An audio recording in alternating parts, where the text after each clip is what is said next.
Snap Judgment Studios. Get a behind-the-scenes look at Comedy Central's The Daily Show on Beyond the Scenes, an original podcast from The Daily Show with Trevor Noah. Every week, host Roy Wood Jr. goes deeper with notable guests and experts from the Emmy Award-winning series, and together they use comedy to tackle current topics, from gentrification to gun laws, and take a closer look at how and why these topics matter. Listen to Beyond the Scenes from The Daily Show with Trevor Noah on the iHeartRadio app, Apple Podcast, or wherever you get your podcasts. New episodes every Tuesday. Listener supported, WNYC Studios.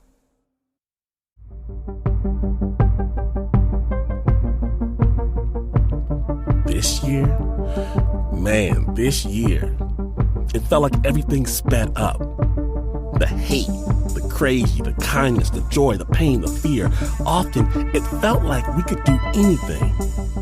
Or it felt like the enemy was at the gate or in the house. So much, it's hard to contemplate what's coming next without taking a moment to turn around and look back at where we've been. So, that's what we're going to do. Today, from Snap Judgment's Underground Lair and WNYC Studios, we're going back. Stories about childhoods, stories about memory, stories about family history up close. The 2018 Look Back Special. My name is Glenn Washington. Buckle up. I'm driving in reverse because you're listening to Snap Judgment.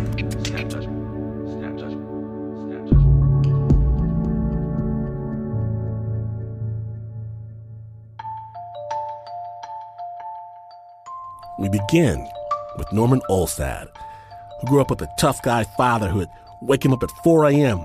and drag him through crazy life and death outdoor adventures. But Norman wanted none of that until one fateful day. And Snap Judgment's Davey Kim brings you the story of the moment everything changed. Snap Judgment.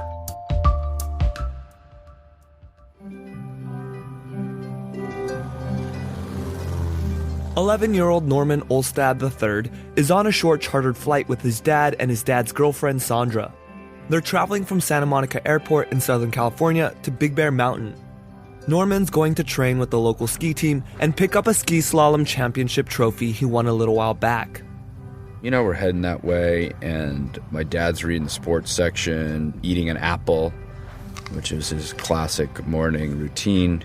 My dad was in really good spirits because I had won the ski race the day before, which was sort of a payoff for all our hard work. But Norman wasn't excited because, well, he was just burnt out. As far back as Norman can remember, his dad plugged him into every sport imaginable, scooping him out of kindergarten to go surfing or skiing down Black Diamond runs. His dad even gave him a nickname, Boy Wonder, for all the medals he won and his father-son adventures. Most of Norman's friends were kind of jealous. I didn't necessarily think it was cool, actually. I wanted to be on my bicycle, riding around with my friends. I didn't want to be driving for 9 hours to go to a ski race. I didn't want to be getting up at 4 o'clock in the morning to go to hockey practice. I wanted to spend the night at somebody's house, do a sleepover, wake up, watch cartoons. I missed a lot of birthday parties, and so, yeah, I resented that. I would complain. He would just sort of respond with something like, "Geez, Olstad, look at this. We got the snow. We got our skis on. Don't worry about being cold. If you ski a little bit, you'll warm up." I remember where we were skiing a chute. It was way too deep for me. I was 8, 9 years old.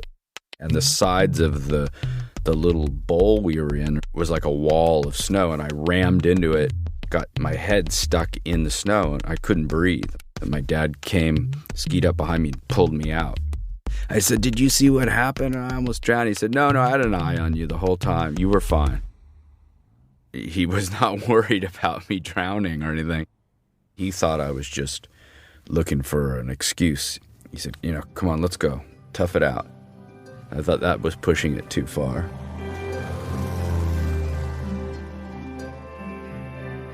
Up ahead, I could see through the windshield that the tops of the mountains were sort of cut off by dark gray clouds. I had the headphones on, so I remember hearing one of the radar towers mention that another plane had called in saying that the weather around Big Bear was really bad and that he had to go around the area. There seemed to be sort of suggestion that maybe we would want to return to LA. And the pilot did not respond to that. His responses were like, oh no, we're okay, we're good. Definitely made me think, maybe I'm going to tell my dad what I'm hearing, but, the pilot is the pilot. Not long after that, all of a sudden, we were in a snowstorm. You couldn't see out the windows. The plane was shaking. We started to actually bounce around. It's kind of scary. This went on for a few minutes until I noticed pilots moving more frantically. I can hear the engine straining, revving.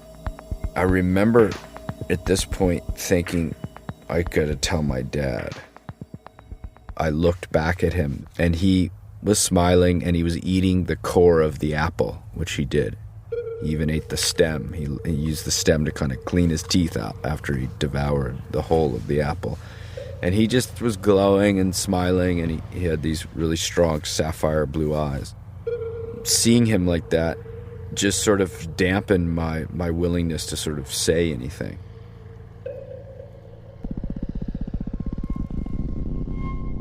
I see through the fog and the snow a tree limb down kind of lower than where we are. And I think, there's no way. And now that I saw the tree limb, I thought I gotta say something. And before I could, watch out, curled my body up, 3 hard thuds. And then I woke up, and I was on the side of a mountain. The Cessna plane was just a couple 100 feet shy of making it over the mountain peak. Instead, it had crashed into the San Gabriel Mountains. Now, it was hanging off a cliff over 8,000 feet in the air. When I woke up the first time, and I look around, there's snow and kind of pieces of metal. Figured it was a dream. I went back to sleep. I woke up the second time. I couldn't breathe because the seatbelt was like choking my stomach. So I remember unlatching the seatbelt and calling out for my father. I didn't hear anything back. It was something I had said before, like when snow went into my mouth and I was choking, he pulled me out. I remember that jarring me a little bit. So I kind of wiggled out of the seat, and the first thing I saw was 2 feet sticking up with shoes on. It was the pilot's legs, and then I saw his head. He was on his back, and the back of his head I could tell had sort of bled out into the snow. Then I knew it was real. I called out for my father again, and that's when Sandra called back. And she was about 10 or 15 feet up the slope, and she was still in her seat, which had sort of torn away from the plane. I crawled up to her, found her, and she had a big wound in her forehead, and within seconds I realized that one of her shoulders had dislocated. It was kind of just hanging down like a broken wing. Sandra was very panicked. She was talking in circles and mumbling. Norman helped Sandra hobble down under the plane wing and made a small shelter. That's when he saw his dad for the first time since the crash. His dad was still buckled to his chair, but was exposed to the freezing air. So Norman plunged his bare hands, van shoes, and knees into the snow and crawled along the mountain edge to where his dad was sitting. Ultimately, he wanted to move his dad into the makeshift shelter with Sandra.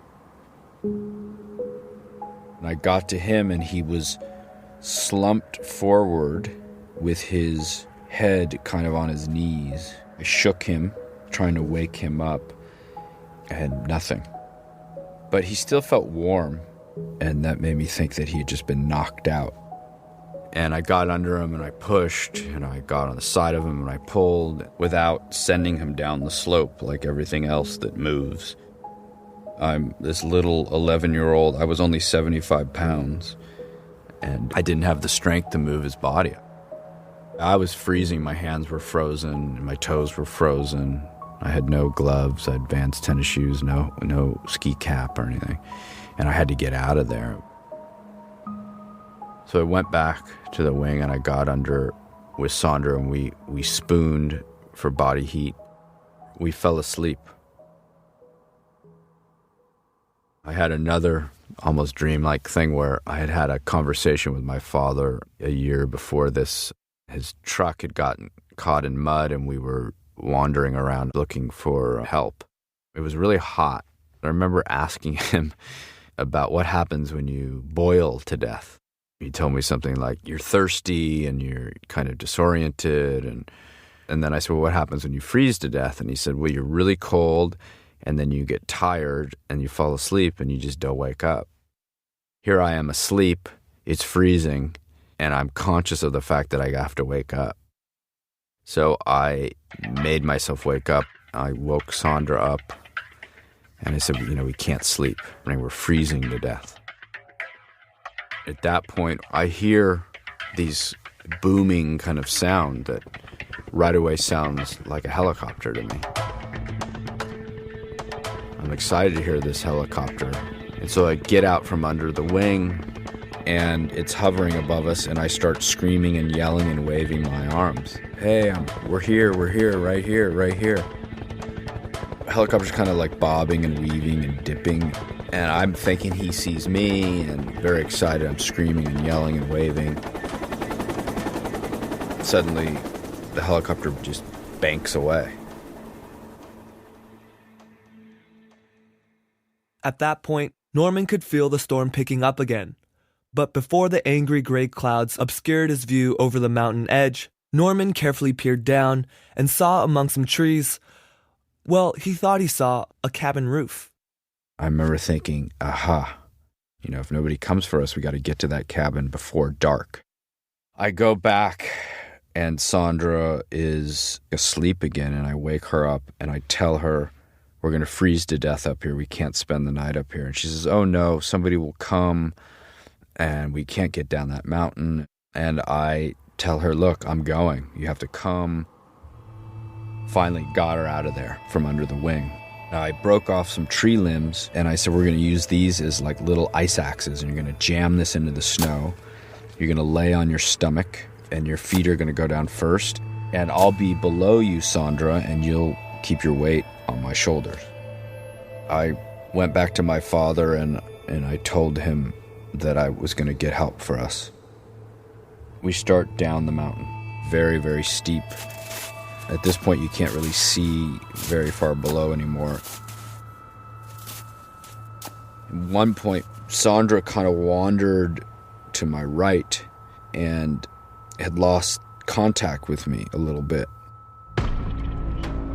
She sat up, and I was telling her not to.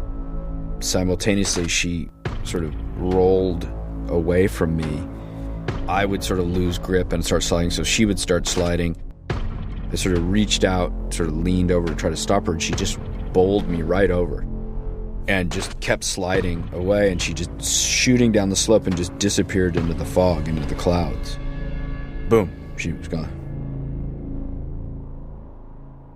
Norman spent the next hour following the blotchy trail of blood Sandra had left behind in the snow. When he finally found her, she was lying on her back under a cluster of trees. And her eyes were open. And I spoke to her and shook her, but she was dead. It was like I knew she was dead. I broke off all these tree limbs and I tried to pile them on her just so that the snow wouldn't build up right on her and maybe they'd keep her warm. And as I did that, I remember thinking, I'm the one that made her come down the mountain. Felt badly about that. I sort of lost it for a second. I'm exhausted, I'm starving, and I'm basically just going to die right here. I remember sort of like laying on these rocks, hearing my father, "Geez, Olstead, I mean, look at this. We got the snow. Don't worry about being cold. If you ski a little bit, you'll warm up." That's when I realized, geez, if I had skis and I was with my dad, we would just ski down this. I used the 2 sticks I had, and I sat on my butt and let myself slide down the mountain, and I used the sticks to plant in the snow to slow me down, but also to sort of make slalom turns. The inspiration to slalom down on my butt came from all my ski adventures with my father. Slalom race was my forte. In fact, that was the race I had just won the day before. After a while, God, I'd fumble and scrap my way down this mountain. Suddenly, I sort of plopped down onto this meadow. It was the first flat ground I'd been on in, at that point, probably 8.5 hours. At that point, I see fresh footprints in the snow, and so I followed them. They deposited me onto this dirt road, and so I started down the dirt road in the direction of where I thought the cabin was.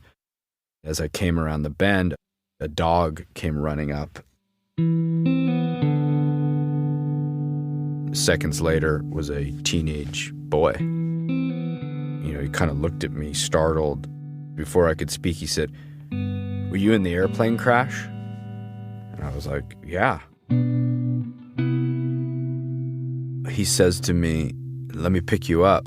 And I said, "No, I'll walk." But he just picked me up anyway. I'm cradled in his arms, and it felt good. He's carrying me down this dirt road, and I'm looking back up at the mountain that I'd just come down and seeing it as this thing, and the storm and the clouds, this thing that was like, try to beat me, and I beat it. That was the first time in a long time that I became sad and thought about my father. All those things I did with my father, I had to use so much of that. More so the state of mind, the mentality. And thinking my dad's still up there, frozen, and the snow piling up on his body. And it was the first time I thought, he might be dead. How can something like that happen? And he was like my Superman. He was always the strongest, smartest, yet here I am alive.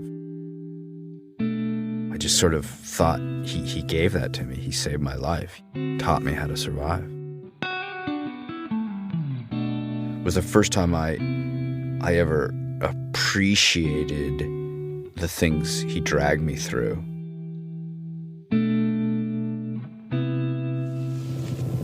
The plane, groping through the fog, heading for a ski resort in the mountains above Los Angeles, went down yesterday morning. For hours, helicopters searched for the wreckage and survivors. As it turned out, there was only one, 11-year-old Norman Olstad. I tried to wake my dad up, couldn't get him, or the pilot. And the skin on my hands kept coming off, bleeding really bad. I never gave up. My dad never taught me never to give up or anything.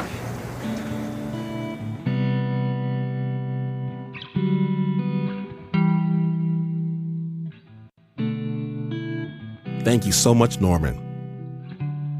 Norman is still an avid skier, and he takes his 2 kids on the same runs he did with his father.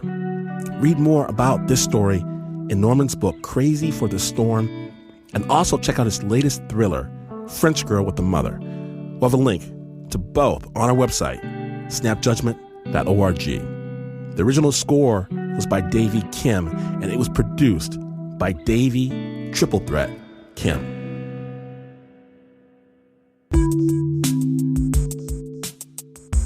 With Snap Judgment, the 2018 Look Back special continues. We've got a celebrity sighting. Hasan Minhaj, yes, that Hasan Minhaj, drops it down on the Snap. Stay tuned.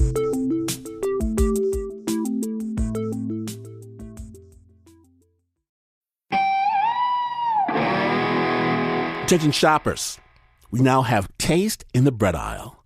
Dave's Killer Bread. That's right. An organic bread that's no longer a sedative for your taste buds. Dave's Killer Bread is on a mission to make the most of the loaf, to rid the world of GMOs, high fructose corn syrup, and artificial ingredients, and plant the seeds of good in all that they bake. Killer taste, killer texture, always organic. Dave's Killer Bread. Bread amplified. Welcome back to Snap Judgment, the Look Back Special. Now for our next story, when Hasan Minhaj was just a kid growing up in the suburbs. All he ever dreamed about was getting the perfect toy. But of course, this is Snap Judgment. So Hasan got something else entirely.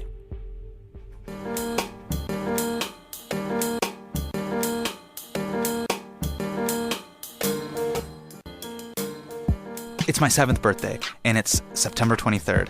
It's a Saturday, and my dad, he wakes me up super early in the morning, and he's like, Hasan, get up. And I was like, okay. He's like, get in the Camry. Get in the Camry, and in Davis in the morning, it's really foggy. Like, because we live Davis, Sacramento, Northern California, it's like in the fields. So it's really foggy, and we're in the Camry, and we're driving from Davis to Sacramento. And we get to this intersection, and I look to my left, and it's the one place that every kid dreams about. It's Toys R Us. I was like, oh my God. Dad saw the cutout on my wall. On my wall back home in my bedroom, I had this cutout from the Toys R Us Kids catalog. And it was this cutout of this beautiful blue BMX bike that I wanted. 21 speed, 17.2 pounds. And I was like, oh. Like, Dad saw the Toys R Us Kids catalog cut out on my wall. He saw my little baby vision board, and he's going to get me this beautiful blue BMX bike that I always wanted. And then he turns right, and I'm like, Home Depot? No!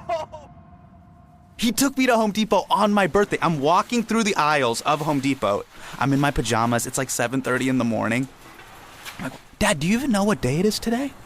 He's like, yeah, it's Saturday. And I'm like, no, it's my birthday. Like, today's my birthday. It's September 23rd. Did you forget that it's my birthday? And he's like, no, Hasan, of course I know it's your birthday. That's why I brought you here to Home Depot, so you could pick out the door handle for the bathroom. And I'm like, why don't you have me pick out the toilet? Because you're all over my dreams.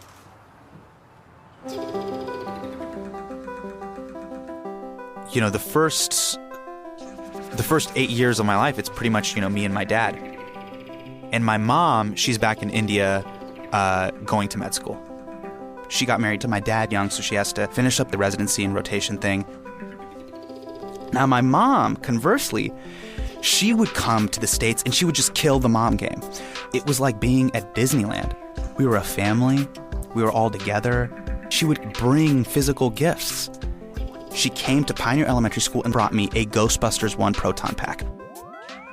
I'm talking about the backpack. I'm talking about the gun. I'm talking about the wheelie thing that catches ghosts. Kids were losing their minds. They're like, what?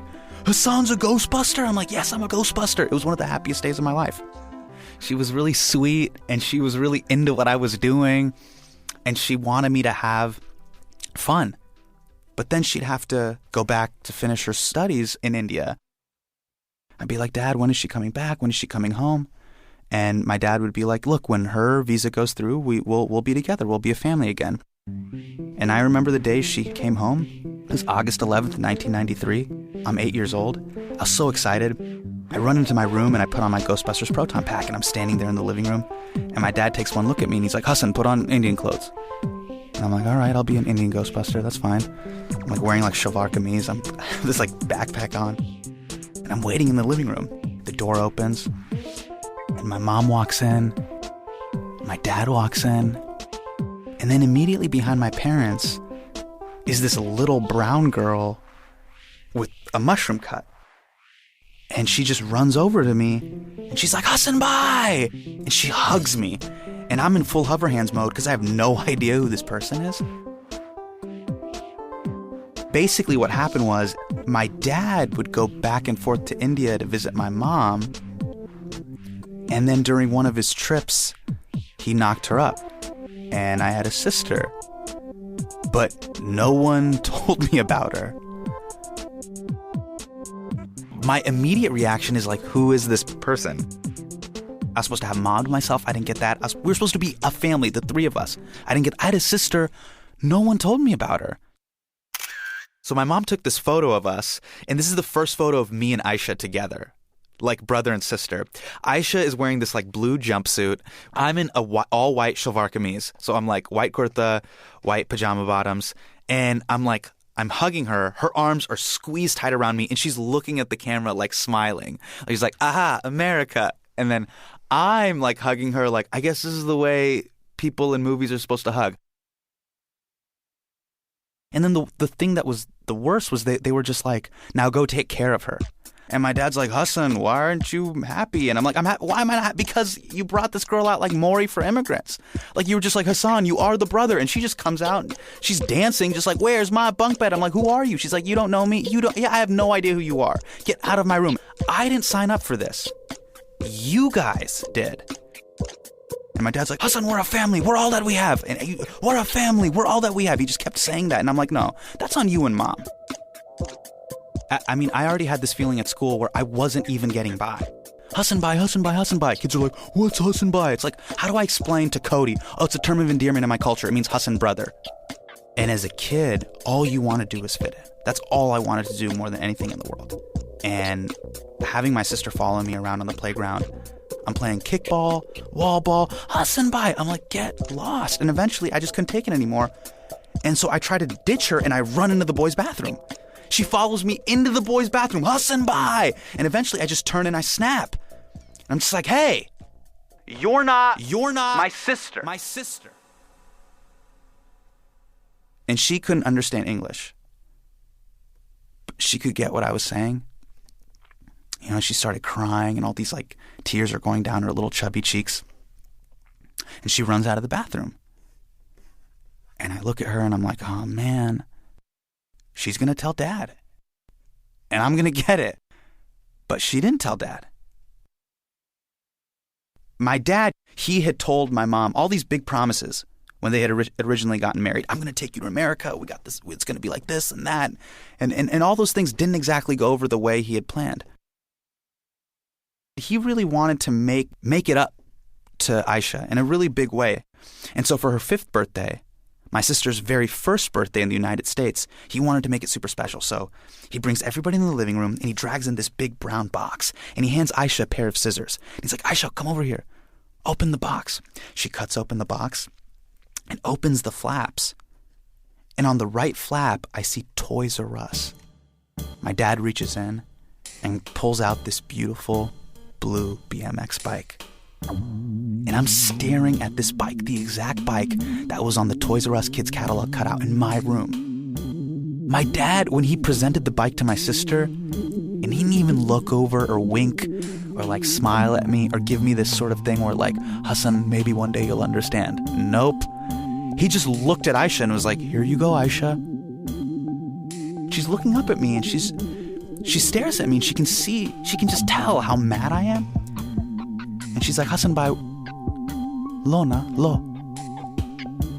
You know, why don't you take it out for the first ride?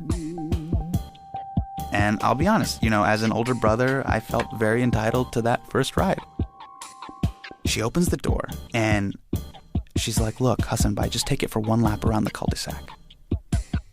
And I grab those rubber handlebars and I'm just like, that, boom, and I take off and I'm flying and she's like, Hassan bhai, and I'm like, eat my dust, and I am moving on this bike. I am switching through all 17 speeds. It is 21.1 pounds as advertised and I am flying. She's like, Hassan bhai, come back. And I see this curb and I'm about to pop a wheelie on this curb. I'm like, yeah, I'm gonna fly on this BMX bike. And I hit that curb, bam, and the bike goes left and I go right, and that beautiful blue BMX bike, boom, crashes into the sidewalk.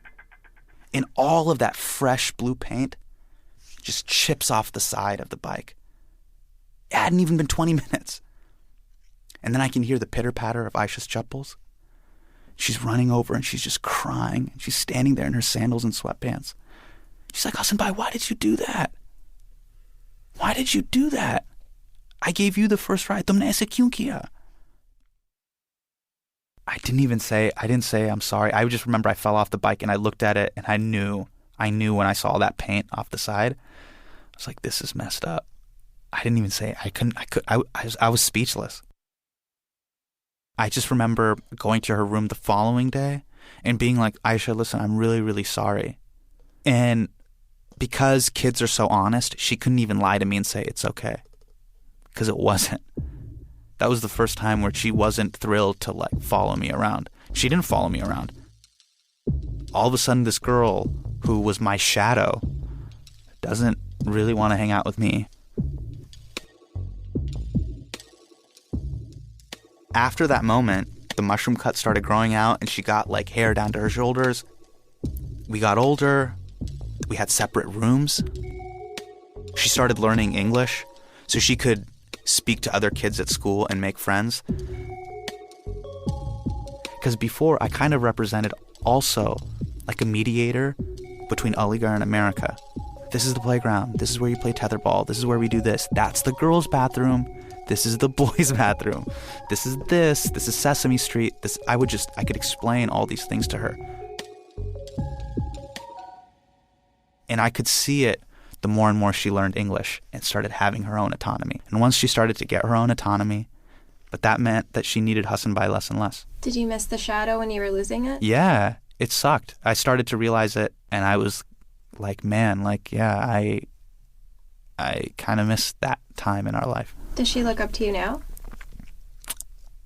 I don't know if she looks up to me. I know she calls me every once in a while for advice. And what's crazy is Aisha has always used it as emotional blackmail on me because that blue BMX bike is still in the garage to this day.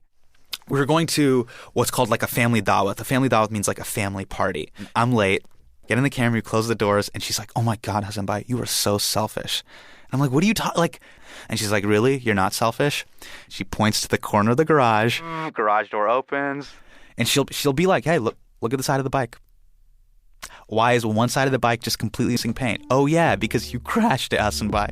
You crashed it when I was a little kid. I mean, yeah, it's a joke now to us, but it's one of those things that she's always had to just remind me of how selfish I am. Of like just from the earliest memories, you always screwed me over, Hassan Bai. Remember.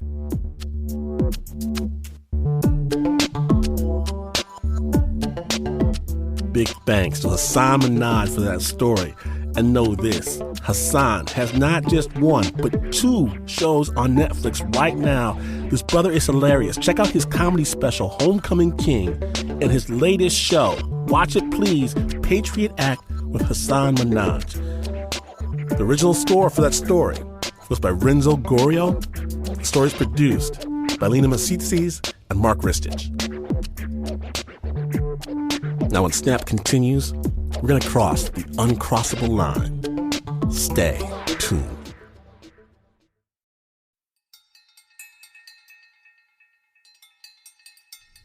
From WNYC Studios and Snap Judgment's underground lair, welcome back to our 2018 Look Back special.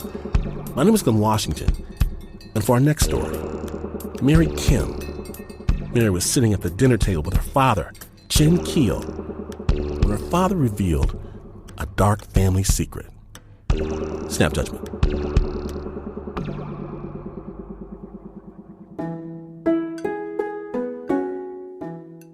When I was 12, as he was chewing into some roasted mackerel, suddenly his eyes began to well with tears. He said, "My sister, this was her favorite kind of fish." He took a bite of mackerel and he said, "Po'ok." She disappeared when I was 14. I was stunned. Here was a ghost in our family. After he told me about her at dinner, he would include her during his very solemn and long Thanksgiving prayers, the sister that he so loved. It wasn't until much later that I realized that the reason why he'd never told us about her before was that she was North Korean. Many decades ago, when Korea was still unified as one country, my grandfather couldn't afford to send both his eldest children to school, and so chose his eldest born son. That meant that Po'ok was sent to teacher education program in a remote country village. And she was not satisfied with that at all because she was number one in her class. Instead, she chose to go north, where education opportunities were freer at the time for women. And then the Korean War happened. My father never saw her again.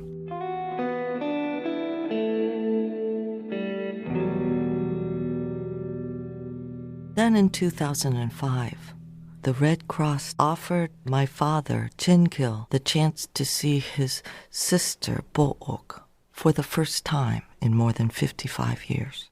Not in person, but via webcam. They would set up a video chat like Skype, with North Korea on one side and South on the other. My father took his family members to a cramped hotel room in Seoul in South Korea. In the room was a video camera and a large screen. The family sat down and waited, making nervous conversation. He pulled out his letter. He spent months writing, organizing, and preparing his 6-page letter that recounted everything he ever wanted to say. I had no idea how she might appear. I expected to see a living skeleton because of North Korea's tendency to starve its own people.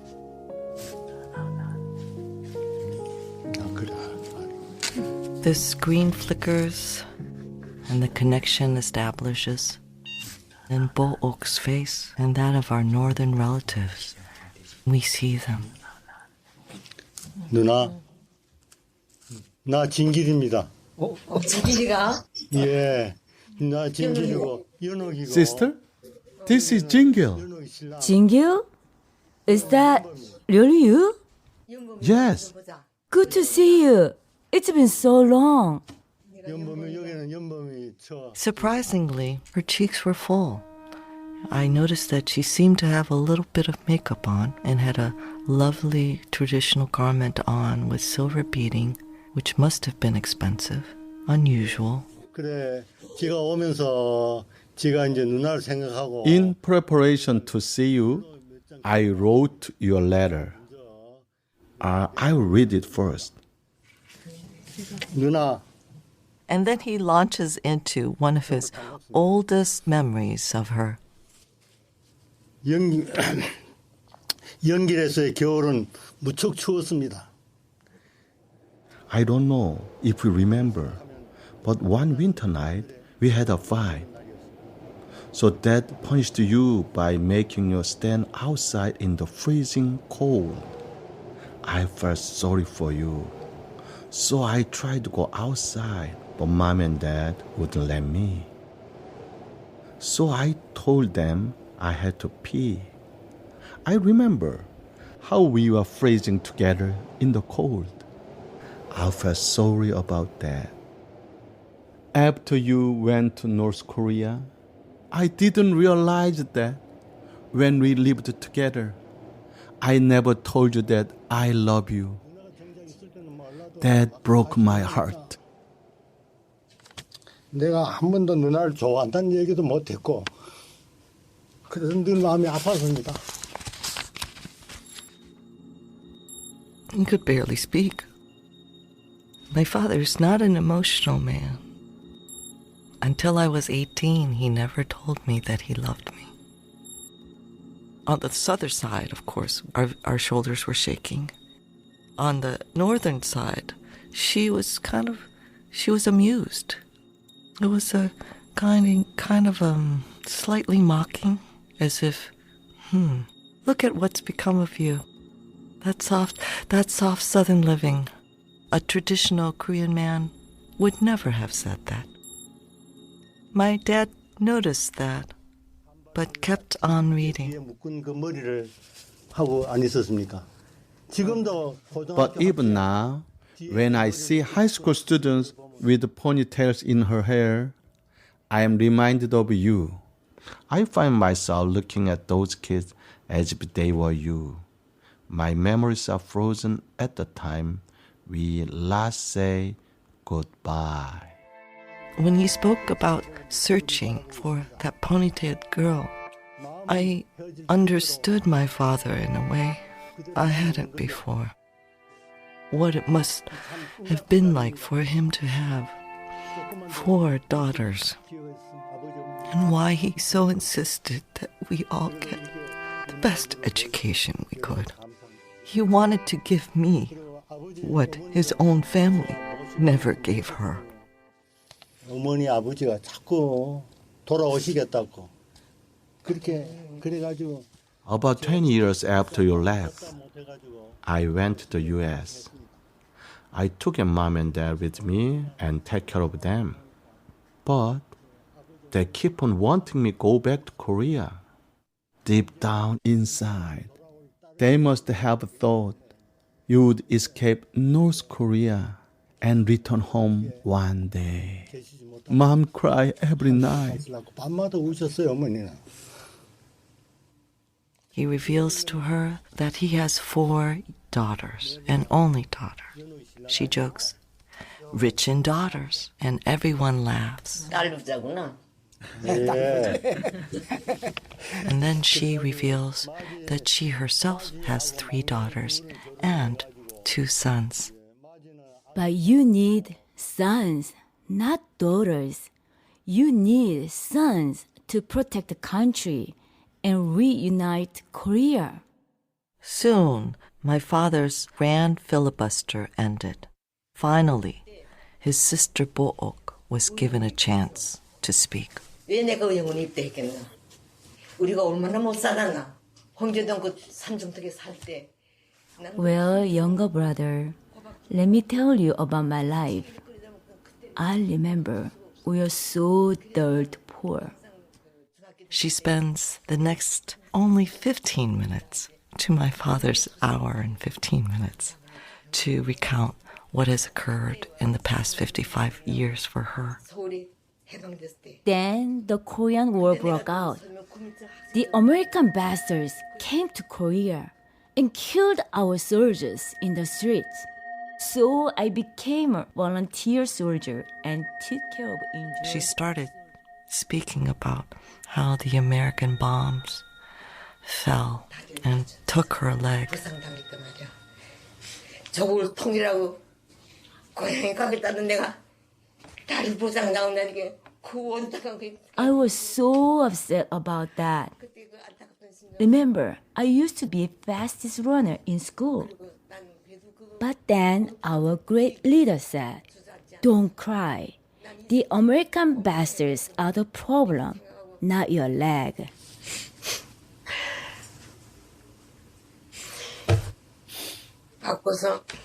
Then she married a man, and then more bombs fell from the American side, and then he lost both his legs.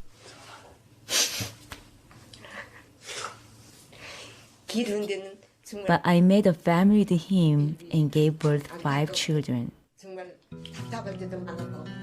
You wouldn't be able to imagine what it's like for cripples to raise a family. One time I woke up to find my first son with a severe virus, almost about to die. But my husband and I couldn't run him to the hospital. So our neighbor carried our son on his back like a horse and ran him to the hospital during the middle of the night. When our great leaders heard of our sick son, they ran over to the hospital and told the doctors, "You need to help him survive. You need to help him. Once our nation is unified, he needs to take his parents back to their hometown." I was so moved. Such a good life in this socialist community wouldn't exist in a capitalist nation. 이러한 현상은 아마 자본주의 살때 있을 수 없을 거야. 아마 듣기도 I couldn't tell if she was believing her own words. I looked to her eldest son, and unlike his mother's plump cheeks, his cheeks were cliff-like hollows. I'm only alive today because our great leaders' love and support. I got everything in life I ever wanted.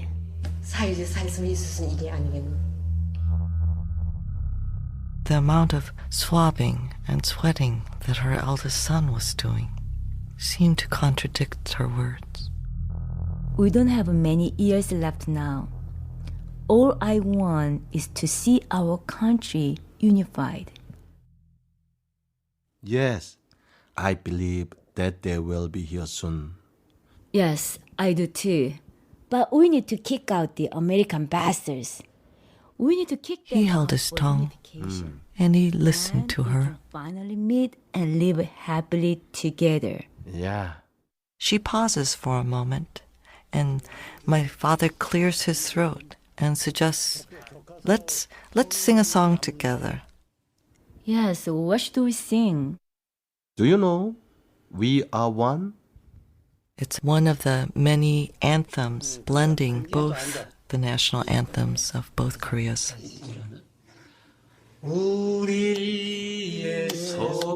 Both North Korean and South Korean family members sang together in unison.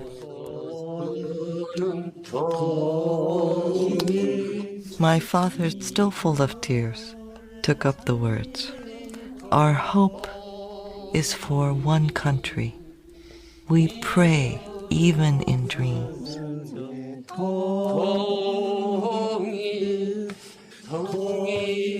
The song began to come to its end. They were given a signal that the meeting was about to end. While they were singing, the screen darkened. My aunt's face disappears.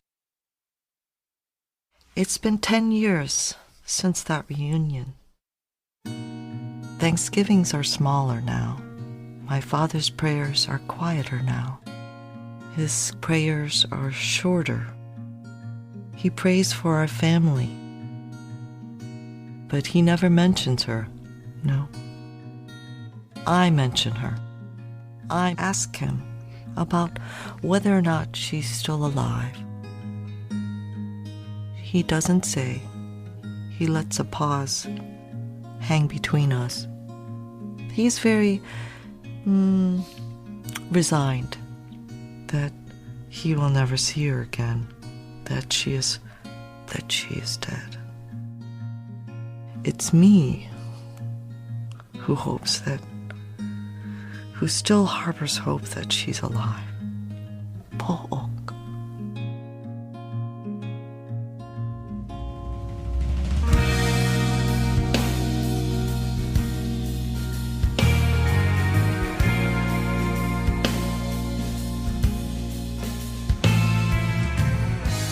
Thanks so much to Mary Kim for sharing your father's story. Mary Kim is a poet, a writer, and a professor at the Savannah College of Art and Design. We'll have a link to some of her work on our website, snapjudgment.org. Special thanks as well, Yongnam and Mikyoung Kim, for being the voice actors for Chin Kil and Bo'ok. The original score for that piece was by Davey Kim. It was produced as well by Davey Kim.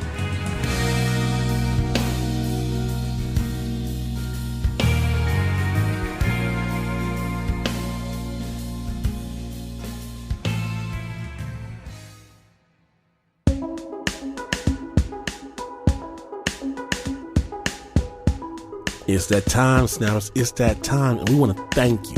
Thank you so much for a wonderful year, and please know this.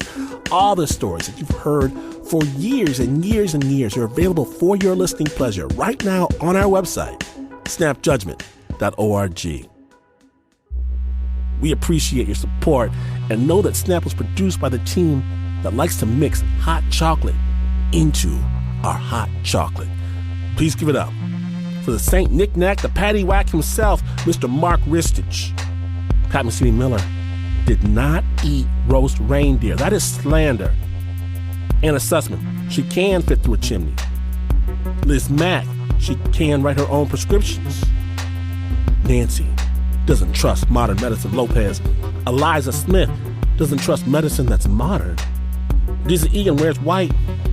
Leon Morimoto performed his own appendectomy with a fork. Renzo Gorio, he still plays Operation. Taylor Ducott is a doctor. At least that's what they say at the bar.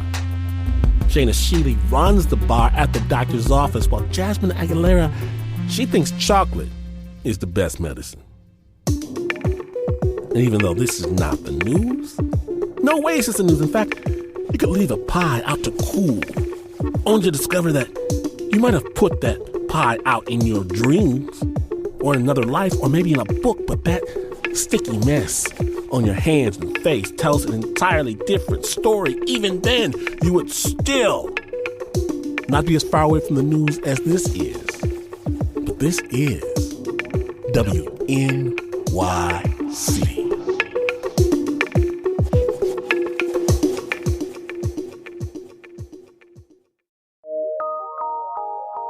From PRX.